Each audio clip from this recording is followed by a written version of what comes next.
وإن خفتم ألا تقسطوا في اليتامى فانكحوا ما طاب لكم من النساء مثنى وثلاث ورباع فإن خفتم ألا تعدلوا فواحدة أو ما ملكت أيمانكم। এই আয়াতের মূল অর্থ আমরা আজকে বোঝার চেষ্টা করব। আয়াতের ভেতরে মৌলিক তিনটা বিষয় বলা হয়েছে। প্রথম হলো একাধিক স্ত্রী রাখা এবং তাদের মধ্যে ইনসাফ করা। যদি একাধিক স্ত্রীর মধ্যে ইনসাফ করা না যায়, আশঙ্কা যদি করো একাধিক স্ত্রীর মধ্যে ইনসাফ করতে পারবে না, তাহলে এক স্ত্রী আও মা মালাকাত আইমানুকুম, আও এর অর্থ আমরা বলতে পারি এবং বিভিন্ন তাফসীর থেকেই বলা, এটা বয়ানুল কোরআনের মধ্যে এভাবেই লেখা আছে যে এক স্ত্রীর মধ্যেও যেহেতু অনেকগুলো হুকুক রয়েছে, ওটাও যদি আদায় করতে ভয় হয় তাহলে কি রাখো? দাসী রাখো। দাসীর মধ্যে কি নেই? হক তেমন নেই, সামান্য কিছু বিষয় খেয়াল করলে হয়। তাহলে প্রথম হলো একাধিক স্ত্রী, এখানে হুকুক রয়েছে অনেক বেশি, মানে এক স্ত্রী থেকে বেশি। দ্বিতীয় হলো এক স্ত্রী, এখানে হুকুক রয়েছে। তৃতীয় হলো দাসী। তাহলে হইল যে একাধিক স্ত্রী রাখো, ইনসাফ করো। যদি ইনসাফ করতে ভয় হয়, এক স্ত্রী রাখো, ইনসাফ করো। যদি এটাও না পারো তাহলে কি রাখো? দাসী রাখো। এরপরে বলা আছে যালিকা আদনা আল্লাহ তাআলা, এটা তোমাদের অন্যায় না করার বেশি নিকটবর্তী। এই যালিকার অর্থ কি, এটা আমরা আজকে আলোচনা করব। আমরা এখানে দুইটা বিষয় খেয়াল করতে পারি। এই যে তারতিবটা, এটা আসলে উত্তম থেকে অনুত্তমের দিকে গেছে নাকি অনুত্তম থেকে উত্তমের দিকে গেছে?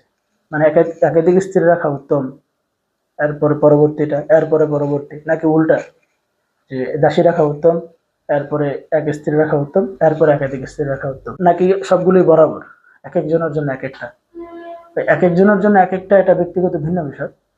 স্বাভাবিক আমরা সামষ্টিকভাবে যখন দেখব তখন আমরা যেটা দেখি এবং আয়াত দ্বারা, আয়াতের বিভিন্ন শব্দ দিয়ে যেটা সাব্যস্ত হয়, আমরা আজকে দুইটা শব্দ নিয়ে আলোচনা করব।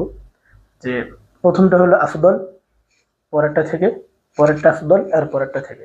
কারণ দাসী রাখা থেকে এক স্ত্রী রাখা উত্তম, এক স্ত্রী রাখা থেকে একাধিক স্ত্রী রাখা উত্তম, কয়েকভাবেই সাব্যস্ত হয়। একটা হলো ওয়া ইন খিফতুম আল্লাহ তা'দিলু, এই ওয়া ইন খিফতুম দিয়েও সাব্যস্ত হয়। কারণ কোরআন শরীফে যত জায়গায় ওয়া ইন খিফতুম বলা আছে, এর আগেরটা হলো মূল হুকুম, সমস্যার পরে হলো পরবর্তী হুকুম। ওয়া ইন খিফতুমের নুকতা নিয়ে আমরা ইনশাআল্লাহ সামনে আলোচনা করব। দ্বিতীয় যে শব্দটা নিয়ে আলোচনা করব সেটা হলো ফানকিহু। বহু উলামা ইকরাম তারা বলছেন যেহেতু ফানকিহু মা তাবা লাকুম মিনান নিসাই মাসনা ওয়া সুলাসা ওয়া রুবা, আল্লাহ তাআলা ফানকিহু আমরের শব্দ ব্যবহার করছেন। আমরের মূল অর্থ কি? হাকিকি অর্থ হলো উজুব। এখানে হাকিকি অর্থ উজুবের জন্য ব্যবহার হয়নি, কিন্তু অনেক উলামা ইকরাম বলছেন যদি উজুবের জন্য না, কিন্তু এটা অবশ্যই মুস্তাহাব সাব্যস্ত হয়। আবার অনেকে ইবাহাতও বলছেন। তাহলে আমরা এই আমর থেকে ওয়া ইন খিফতুম থেকে বুঝতে পারি এখানে তারতিবটা হলো আল আফদল ফাল আফদল, প্রথমটা বেশি উত্তম, এর পরেরটা থেকে, এর পরেরটা বেশি উত্তম, এর পরেরটা থেকে। আমরা একটা হাদিস থেকেও এটার তাইয়িদ পাই। আল্লাহ রাসূল সাল্লাল্লাহু আলাইহি ওয়াসাল্লাম বলেছেন, যদি কোনো ব্যক্তি আল্লাহর কাছে পবিত্র, তাহেরান মুতাহহারা, পবিত্র অবস্থায়, একেবারে পুত পবিত্র অবস্থায় আল্লাহর সাথে সাক্ষাৎ করতে চায়, সেই জন্য স্বাধীন নারী কি করে? বিয়ে করে। দাসীকে বিয়ে করা থেকেও এক স্বাধীন নারী বিয়ে করা কি বেশি উত্তম? তো শুধুমাত্র দাসী রাখার থেকে বিয়ে করা বেশি উত্তম, আর এক বিয়ে থেকে একাধিক বিয়ে বেশি উত্তম। পেছন থেকে গেলে যে দাসী থেকে এক স্ত্রী উত্তম, এক স্ত্রী থেকে একাধিক স্ত্রী উত্তম হবে। ছোট নুকতা বলে দিই যে ওয়া ইন খিফতুম আল্লাহ তা'দিলু ফাওয়াহিদা আও মা মালাকাত আইমানুকুম, এই আওয়ের কি অর্থ? এই আওটা হলো লিতানবিয়া, মানে তুমি একাধিক স্ত্রী রাখো, ইনসাফ করো, না পারলে এক স্ত্রী রাখো, ইনসাফ করো। এরপরে তুমি যদি না পারো তাহলে তোমার জন্য আরেকটা প্রকার রাখা আছে, দাসী রাখো।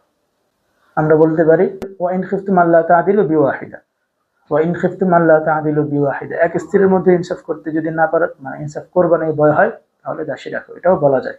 বয়ানুল কোরআনে এই তারতিবটা দেওয়া আছে। আয়াতের শেষ অংশের যালিকা নিয়ে আলোচনা করবো। যালিকা আদনা আল্লাহ তাআউলু, এটা তোমাদের জুলুম না করার নিকটবর্তী। এই যালিকার কোন অর্থের দিকে ফিরল? যালিকার মার্জিয়া কোথায়? যালিকা এটা, এটা মানে কোনটা? এখানে তিনটা কথা পাওয়া যায়। একটা হলো যে দাসী রাখা, দাসী রাখলে তোমাদের জুলুম আর তেমন হবে না, একটা অর্থ। দ্বিতীয় অর্থ হলো এক স্ত্রী রাখলে তাহলে কি হবে না? তোমাদের জুলুম না হওয়ার বেশি কাছাকাছি। আরেকটা বিশেষ যে অর্থ, সেটা হলো যে ওই ইয়েতিমদের থেকে শুরু হয়েছে, ওয়া ইন খিফতুম আল্লা তুকসিতু ফিল ইয়াতামা, এতিমদের বিয়ে না করে তোমরা আমার এই তারতিবটা অনুসরণ করো।